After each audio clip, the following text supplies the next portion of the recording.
According to the New York Times and confirmed by AmmoLand, the Biden administration is kicking the gun control agenda up a notch by drafting plans to ban all private gun sales.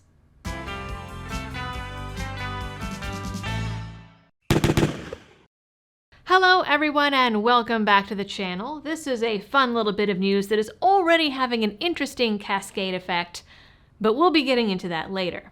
First, before I jump in, today's video is brought to you by Blackout Coffee, the Florida-based small batch roaster whose coffee works as hard as you do.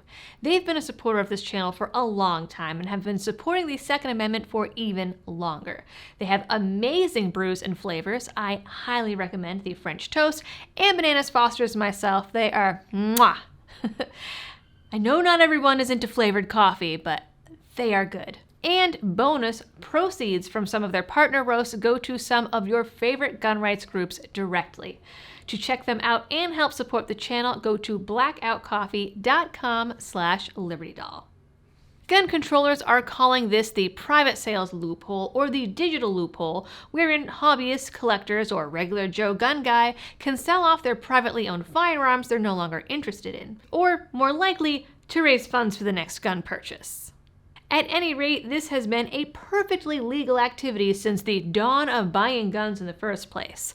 But as ATF pointed out on Twitter recently, Biden's Bipartisan Safer Communities Act changed the definition of what it means to be in the business of selling guns. Basically, the term gun seller used to mean anyone whose principal livelihood is selling guns.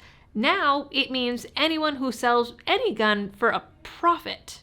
The term to predominantly earn a profit means that the intent underlying the sale or disposition of firearms is predominantly one of obtaining pecuniary gain, as opposed to other intents such as improving or liquidating a personal firearms collection, provided that proof of profit shall not be required as to a person who engages in the regular and repetitive purchase and disposition of firearms for criminal purposes or terrorism. So that's fun.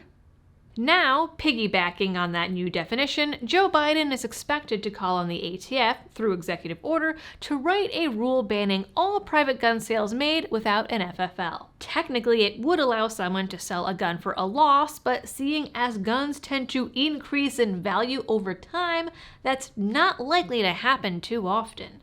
The rule is still in draft form and is expected to be unveiled later this year. It aims to require any seller to get an FFL, but also shut down listing sites like Arms List. And it'll be interesting to see how exactly they propose to do that, as sites like Arms List don't actually sell firearms directly and only allow people, often FFLs, to list their guns for sale. Arms List has already been battling anti-gun groups in court for years and has won every single case so far. In fact, those cases are very proudly displayed on their website. Of course, some of the bill's sponsors, like John Cornyn, are acting all shocked that their bill is going to be used this way.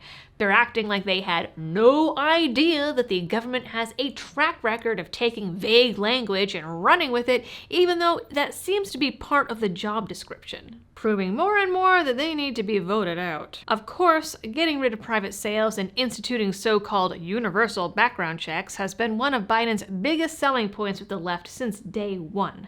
He's failed to get anything like it done in Congress, so he is going to do the next best thing, and a favorite weapon of Obama's, by instead ruling via the presidential pen.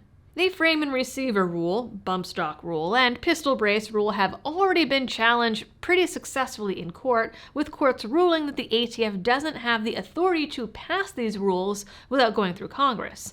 I'm sure that this rule, which is expected to be fully finalized next spring or early summer, will see a similar fate, but the ATF needs to look like it's doing something in order to justify its ridiculous budget. And in the end, even if it's overturned, gun owners are still going to spend time suffering for this virtue signaling. That is it for this video, guys. Of course, I will be following this rule and will report on it when it actually does get released. In the meantime, please subscribe if you are new here, and if you already have, ring that notification bell so that you can get those updates. Please like the video and also drop a comment below. Share it around, help get this in front of more eyeballs. And as always, thanks for tuning in and happy shooting.